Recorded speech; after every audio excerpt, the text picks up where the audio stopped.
ติดต่อเกี่ยงวิลลินบาทนี่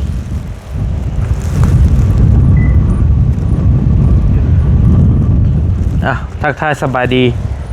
นะพี่น้องเนาะสบายดีแล้วสวัสดีอยู่เพื่อนเท่าสายฟ้าท่าบุญทวีนะพี่น้องเด้อยามค่ำยามแรงยามค่ำยามมืดคือเก่าบอลีมาเบิงแวะเบิงงานก่อนเนาะถ้าแต่งเสาตัวนี้ให้สวยงามนี่ถ้าแล้วนะถ้าได้แต่งเสาใหญ่ๆมันเหลืออยู่โอ้ยเนาะมันเม่นเวลาบอลูกล่ะ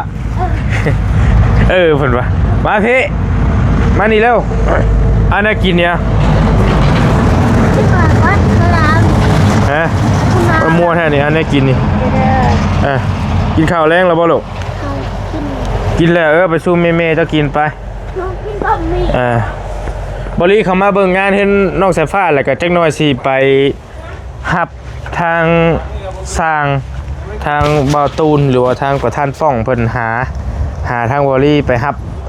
สร้างลุงอาจกับอ้ายอย่างไรซื้อแล้วมาเน่พอเพื่อนน้องพรแล้วหาดค่าน้องพรแล้วแหละครับมาเน่ว่าสัตว์ตอนนี้เป็นเวลา1 ทุ่มไปปลายพี่น้องเอ้ย19:13 นาทีบริออกจากนี่แล้วก็สิขึ้นไปเมืองพารานไซต่อสิไปฮับสร้างเพิ่นกลับลงซิโนเนาะพี่น้องเนาะสิไปกับบ่าวเหย้ามากับบ่าวเหย้า2 คนมื้อนี้ก็ได้แล้วก็เลยแวะมาเบิ่งงานเฮือนน้องสายฟ้าก่อนทรายนี่ก็โอ้จนเกลี้ยงเลยเป็นลิ้นเลยเป็นฮอนไว้เบิดแล้วเนาะทรายเบิดแล้วโอ้นี่เศษมันนี่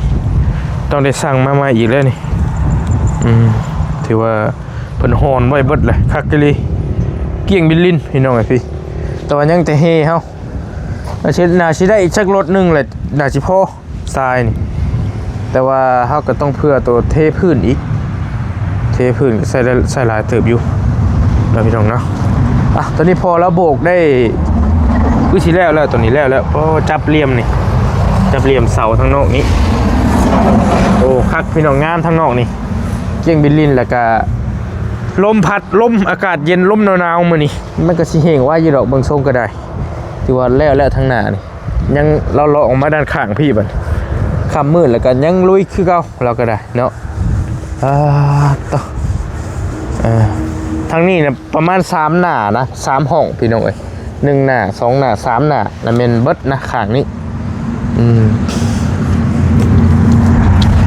สบายดียำแรงนะพอเด้อ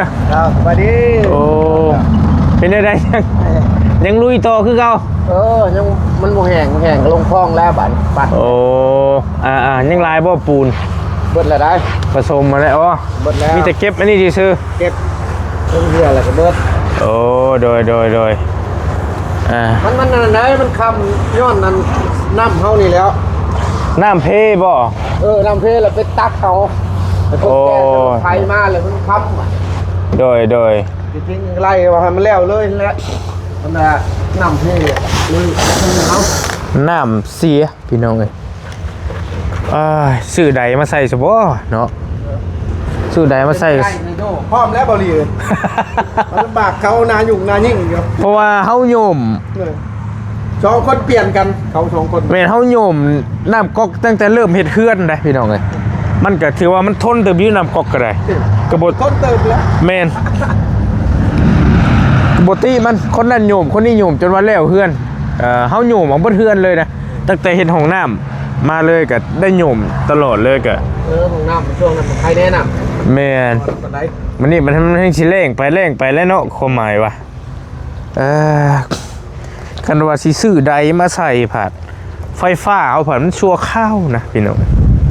ใส่ได้อยู่ตอนนี้เขาซื้อใดมาใดนี่ก็ประมาณโตธรรมดาก็มี 2,000 กว่าบาท1,000 กว่าบาทคือว่ามีแต่ว่ามันก็แล้วแต่เกรดนะคันว่าสมมุติว่าเฮามาซื้อมาใส่ตอนนี้เลยเฮือนแล้วนะเฮาปลดออกแล้วมันมีไฟเดี๋ยวจังไสเพราะเฮาต้องคืนไฟฟ้าเพิ่นเด้เขาต่อไฟฟ้ามาแต่วัดพุทธเดี๋ยวต้องคืนไฟเพิ่นเขาต่อชั่วคราวซื่อๆลำบากผู้โยมลำบากจักกะถือว่าทนเติบอยู่จักทนทั้งคนทั้งน้ำคือพอสร้างแล้วบ่หั่นแหละก็ถือว่าเติบนึงอยู่ได้พี่น้องเฮือนน้องเพิ่นนี่บัดสิเทพื้นนี่เฮาแฮงใช้หลายเติบนี่ เทพื้นเฮือนนี่ก็โยมลายพวกเด้อเอาละจังว่ากันจังใดพี่น้องจะกันลองสมๆมึงก่อน น้ำมันบ่มีลำบากแล้วบ่มีน้ำเฮ็ดหยังก็ได้กำลังเริ่มโบกด้านนี้เรากำลังโป้ปูนไว้โป้ไว้เห็นไหมโป้ไว้เอานี่ห้องคักนี่เนาะปะทุเก็บคืนคือเก่า บ่ได้แล้วสิได้แล้วปูนเฮาโบกเฮาเป็นละมีทาเบิดแล้วมันตกลงเลยกับมาเก็บใส่กับปูใส่คือเก่าบ่ให้มันปั่นเก็บลงเอา บ่ให้มันเฮียนะว่าเลยก็ได้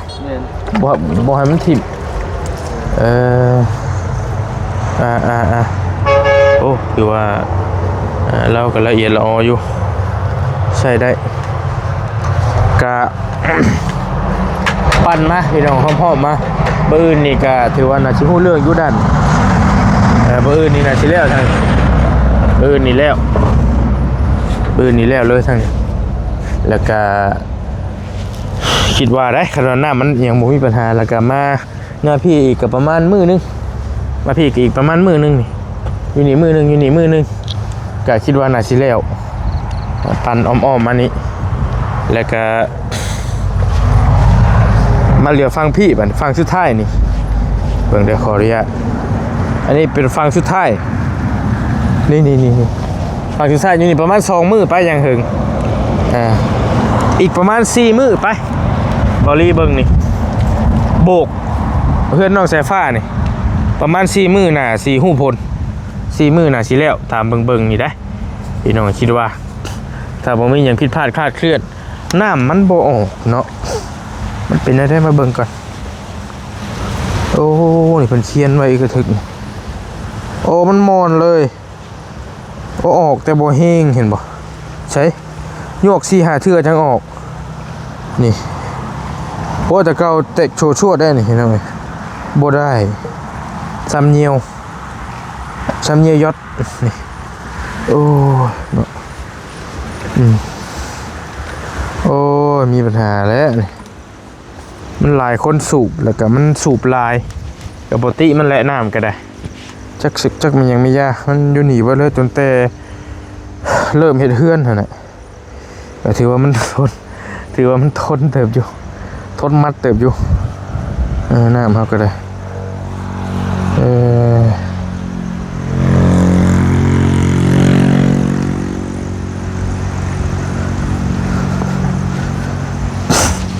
มา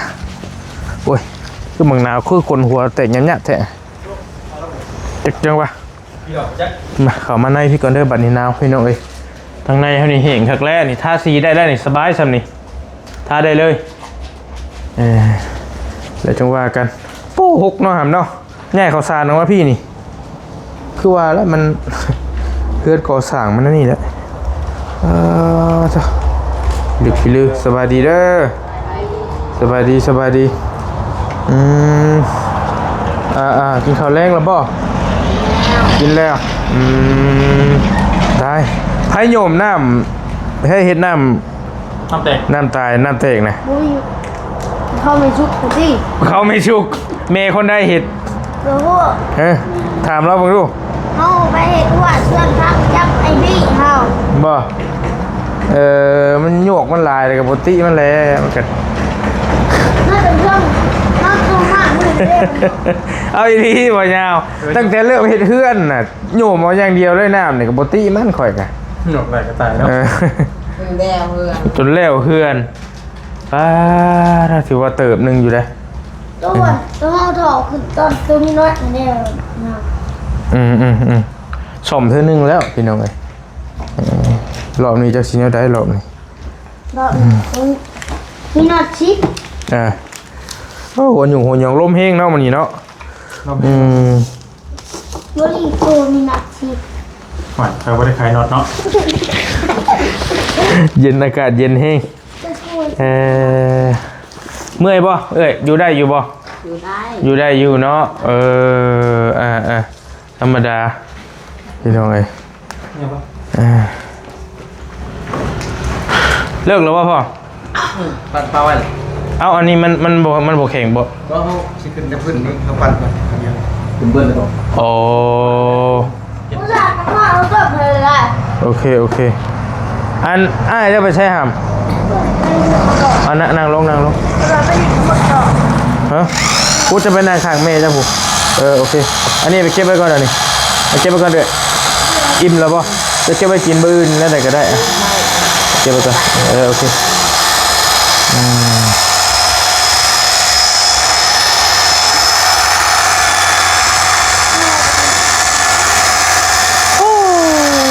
เครื่องปั่นเราเนี่ย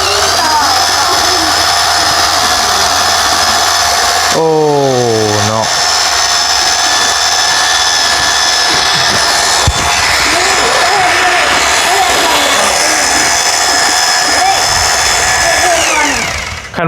คันบ่มีเครื่องนี่ก็เติมยากเติมนึงอยู่ได้เบิ่งนี่โอ้ มันเป็นก้อนของแข็ง มันละเอียดเนาะโอ้เห็นบ่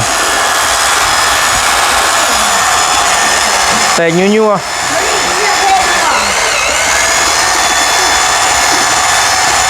โอ้จะเห็นยังลูกล่ะ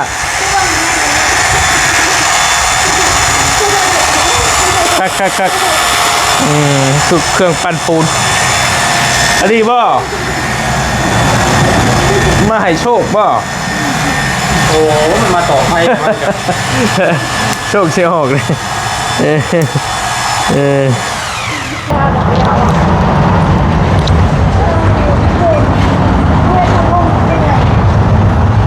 มาขออนุญาตเด้อพี่น้องเด้อ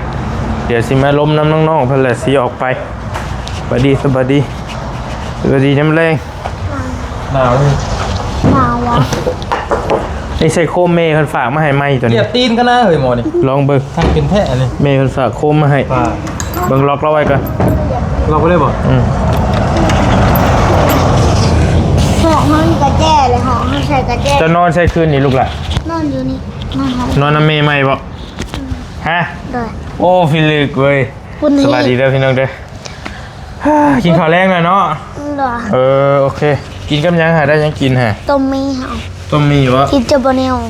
กินกับบอนิวโอ้เพิ่นเมื่อแต่เฮิงแล้วบอนิว เลย หาเมื่อแต่จังโมง เอาเมื่อ ค่ำเราบ่เพิ่นเมื่อ 5 โมง ประมาณ5 โมงเนาะ เลย โอเคที่โตพี่น้องก๊อกเจ้าตายบ่แล้วไปตักเอาน้ำอยู่ไสลูก อยู่ตัววันเราเคยตักผม อยู่หั่นวะ บ่ได้อยู่ในห้องตัวเนี้ยห้องไปฉากโทร ห ศั น้า พท์ ไผ ตัวห้องไปฉากโทรศัพท์น้องเกิน หน้าไผไอ้แซมจะมาหน้าไผเจ้าก็เอาคมๆไปเลยบ่ เฮาตะกี้เฮาไปตักอาหารเฮาก็เลยเอา บ่ว่าแล้วบ่ขอน้ำเพิ่นก่อนเจ้าก็บอกเอาห้า เห็นว่าน้ำกะอยู่เห็นได้เหรอ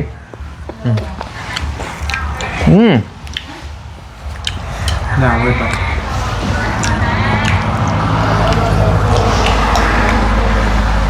ไปจะจักโมงอ่ะเจ้า ไปน้องบ่าย ไปเลยเนาะ ไปนับต่อ ไปได้หมดจอฮะติดหมดจอไปยากเพิ่นละก็ มู่เลยแต่เขาคือการคือมันมีผู้ยงก่อน เดี๋ยวติดเนาะ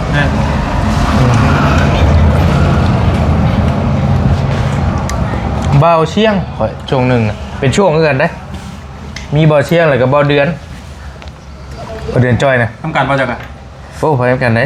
กับเบาเดือนนะพอแล้วได้ติดกันช่วงนั้นกัน เห็นปะ เบาเดือนจอยอยู่บ้าน ติดแล้ว แต่อยู่ใช้เดี๋ยว อยู่ช่วงนึง อยู่ทั้งใด ปวดใหม่ ติดอยู่ไหมเพื่อนเขาบอกอย่างครับ ปวดโอพีเนี่ยบ่ได้อยู่ พอหน้าใกล้กันเด้อ บ่เบาเดือนบ่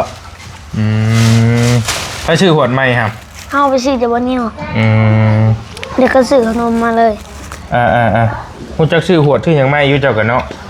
ใครอยู่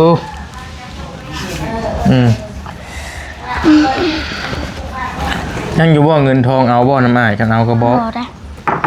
เอาฝากไว้นำบ่เนี่ยยังบ่ทันเอายังบ่ทันใช้อยู่ ไงขึ้นแน่โอ้ เป็นนายทุนเลยนะเบิ่งอย่าเงินมันนั้นผู้นั้นผู้นี้ลอยนี่เจ้าน่ะ อย่ามันเหี้ยเลย ก็มีความเจ้าอยู่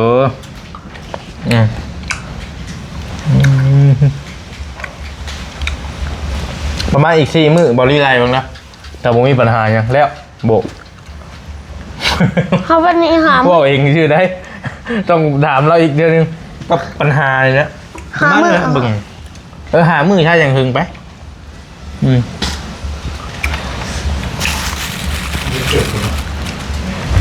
ทรายปืนเบิดบ่พอ เบิดเลย โอ้ เศร้า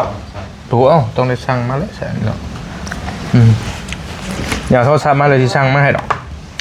เลยเก่าหันแหละผมเป็นยังเดี๋ยวจะโอนเงินให้แล้วอย่าเพิ่นมาสั่งรถ1 800,000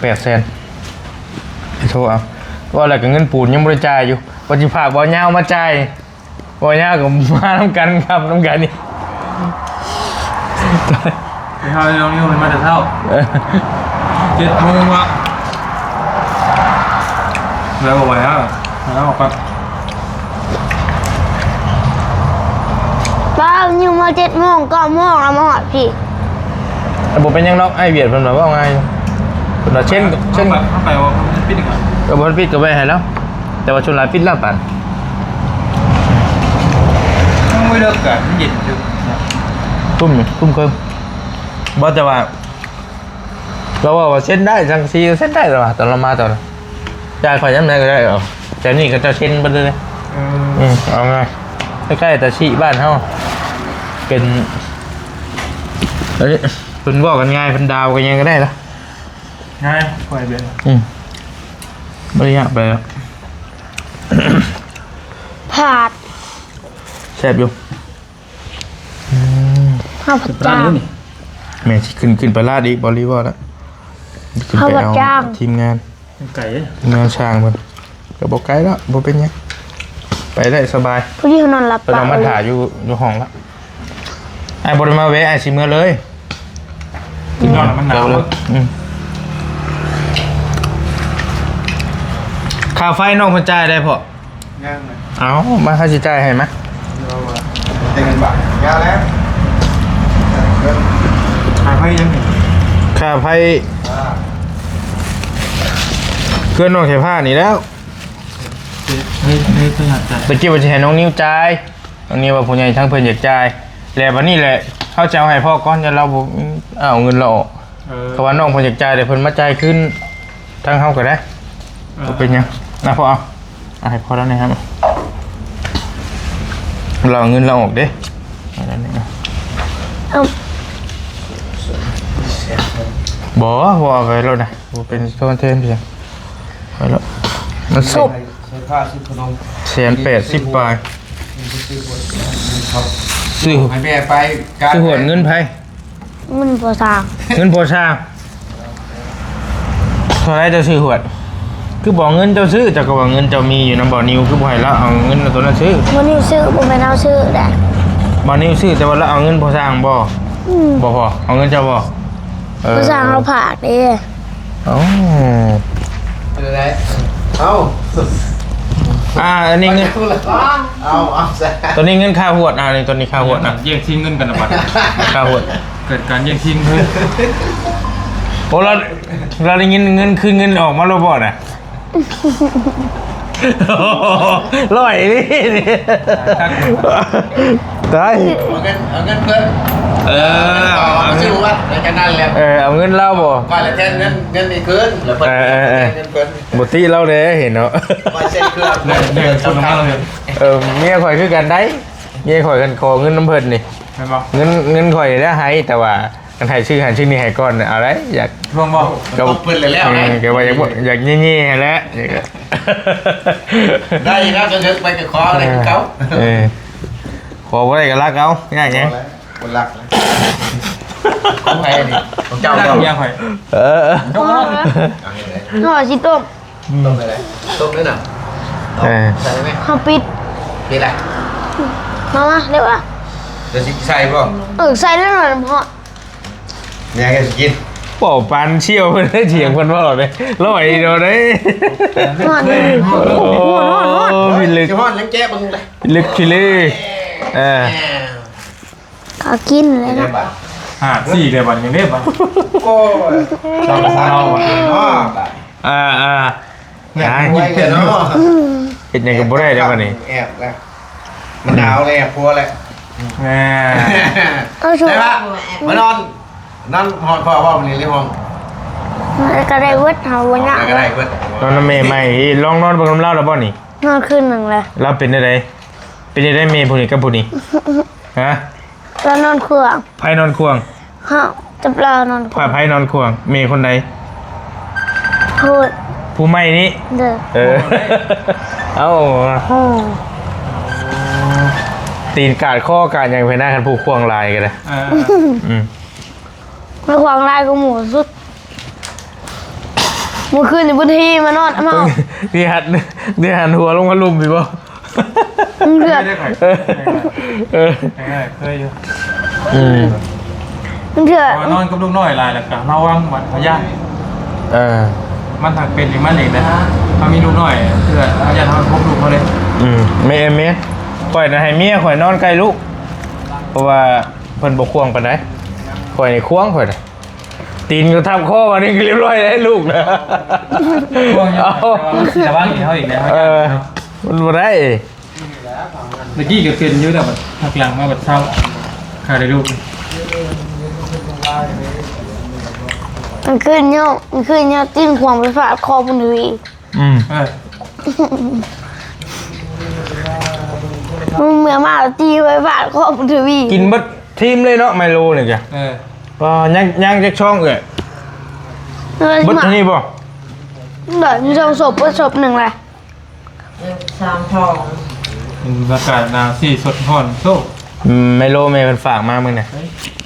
ยังบ่หอดชามมือได้52 มื้อนึง ฝากมาลังหนึงกับเบิดลังหนึงอะไรไปเบิ่งดิ จะเพื่อกินเลย มันเมื่อยเด้เห็นจังมันแซ่บเด้แต่ยังน้อยนี่โอ้ยได้กินไมโลโอมตีนชงนี่โอ้โหสุดยอดแล้วเอาตะกี้ กับเข่า แล้วคิดว่าบ่ ฮัดเอาน้ำตาลใส่แล้วก็ใส่ถุงใส่ตู้เย็นเอามาคุกเข่า มาได้ก่อนอุ่นช่วยเลยตัวมือมันดี ไม่ได้กินเนาะกันแบบดีคือผู้นี้เนี่ยน้อยเขานะนี่ชุดแรกเรามันมีบุญแค่นี่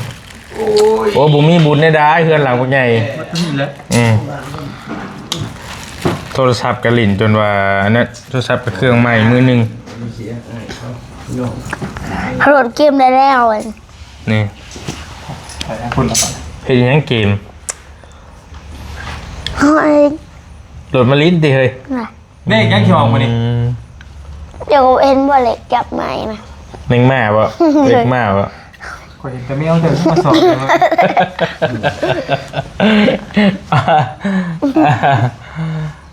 เห็นอยู่แล้วเหล็กหนึ่ง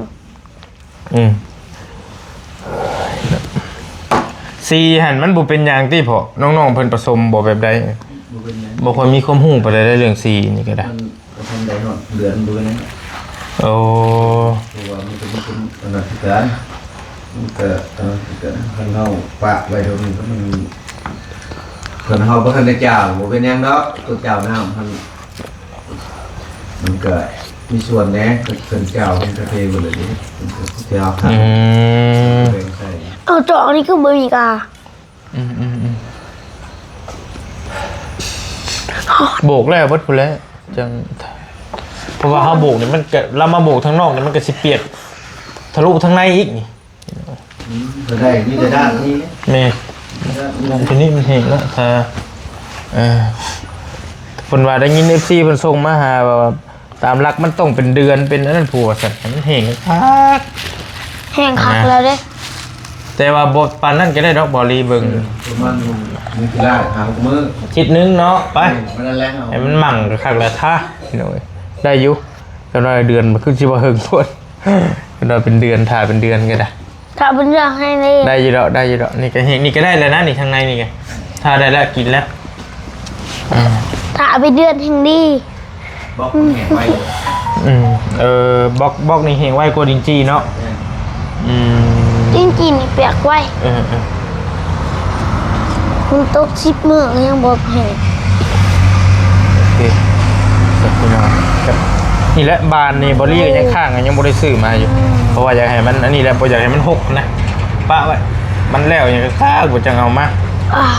เย็น ใส่เดี๋ยวงับรถให้เราพ่นทาสีอยู่นอกรถยังโจมมาติดบานจังว่ากัน หันติดเลยหันติดเองเลย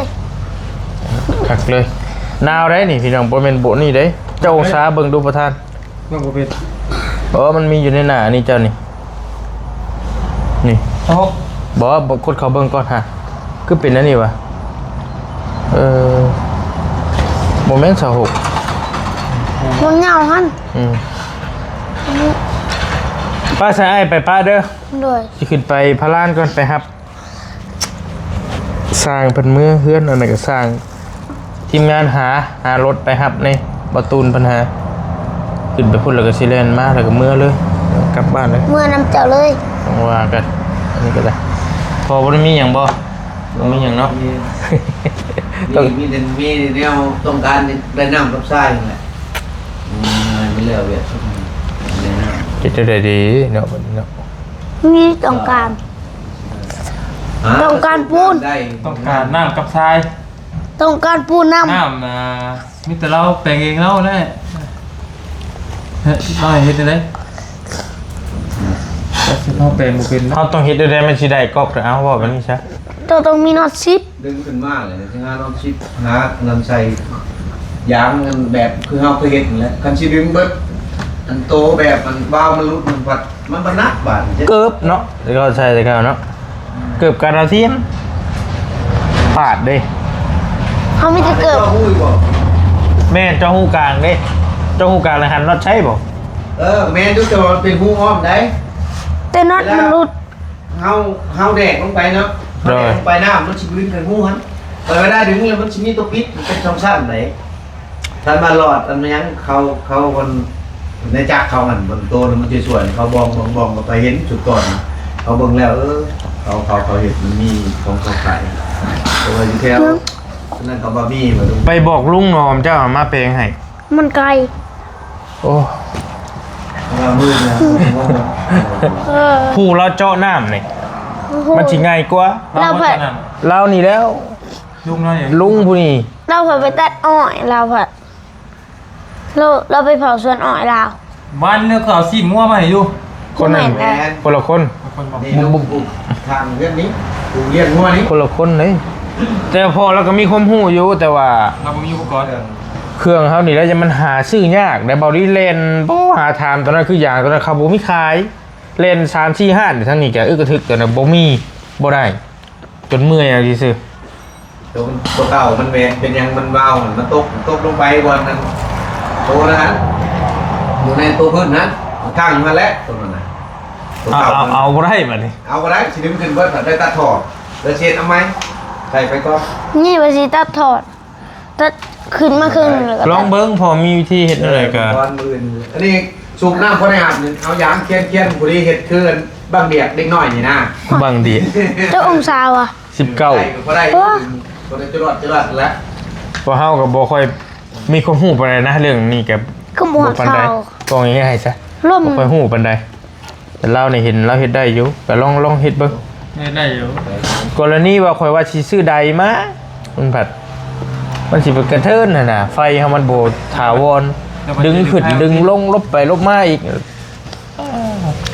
สิดึงไฟออกอีกติไฟปริมาณ ตุ๊ตุ๊มันไม่ได้มันก็สะดวกแล้วแบ่งใดมาซื้อมาใส่ โอ้คนมีได้นี่ เอาตัวธรรมดาก่อนตัวพันกว่าบาทนี่คือว่ามีอยู่ มี มีอยู่นะพ่อเนาะ มี เขาซื้อมาใช้โชว์ข้าวก่อนนะ มีเงินจะแตวคือว่าพันปลายนี่แหละ บ่ได้เอาข่อยได้ถือมา เจ้าได้ซื้อ ใดตะกบบ่น่ะ เท่าไหร่ 3,000บ่ ชงพันบริ3,000เพลงได้บ่ยาวเองน่ะยังดีนั่นน่ะเพลงพร้อมนี่น้อยแต่น้อยเฮงได้น้อยเล่ง พอแล้วนี่ว่าใช่แม่นเลยใช่ก็พอแล้วนี่แหละตะกี้ เอาไปแล้วใส่เกลือ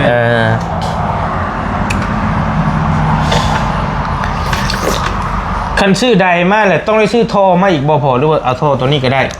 ตัวนี้แน่ตื่นใช้ตัวนี่ยังบ่ได้บ่ตัวนี้ใช่ตัวนี้พอเป็นตัวซื้อมา และใส่มาเลย มาแล้วแต่งค่อยเอาง่ายสุดเลยเดี๋ยวก็พอซื้ออะไรมาเดี๋ยวก็โทรก็ได้อีกยากอีก ก็จังว่าให้เราแปลงมันก่อนกันว่านั่นกันรอบคันว่ามันบ่ไหวอีหลีหั่นนะนี่มันยากก็ได้เฮ็ดจะได้ซะให้มันล่าช้าเลยนะ เฮ้ยเต็ม ล่า จริง ช้า เลย ผู้เราเฮ็ดแน่น้ำนี่แหละตัวสิเทพื้นอีกเด้อติดกะโหลกเลยอีกแต่น้ำน้องมันแห้งอยู่คันว่าบ่มีปัญหาหยุ่มก็ได้ไวอยู่จะคาเดียวอยู่เราลองแปลงมันก่อนก็ได้